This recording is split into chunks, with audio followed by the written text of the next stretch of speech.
Rajinikanth facts. Worked as a bus conductor in Bangalore before films.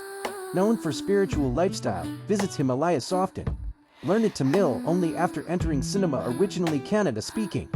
His style mannerisms were not trained, came naturally. He has simple food habits and avoids luxuries. If you like, subscribe. நம்ம எல்லாருக்கும் தெரிஞ்ச பிடிச்ச ஒரு வெறித்தனமான ஒரு நடிகன் தான் நம்ம Rajinikanth, super star Rajinikanth அவர்கள். அவருடைய சின்ன வயசுலேருந்து ஏகப்பட்ட கஷ்டத்தை கடந்து தான் இவர் பெரிய ஒரு சக்ஸஸ்ஃபுல்லான ஆக்டராக இருக்கிறாரு. அவர் கடந்த காலத்தில் பஸ் கண்டக்டராக தான் இருந்து அதுக்கப்புறம் தான் நடிகராக இருந்தார். இந்த ஸ்டைல் அவருக்கு சின்ன வயசுலேயே இருந்து வந்ததாகவும், அதை பார்த்து தான் அந்த டைரக்டர் அந்த காலத்தில் அவர் இந்த பஸ்ஸில் கண்டக்டராக இருக்கும்போது பார்த்து தான் அவர் படத்தில் நடிக்கிறதுக்கே வாய்ப்பு கொடுத்தாரு.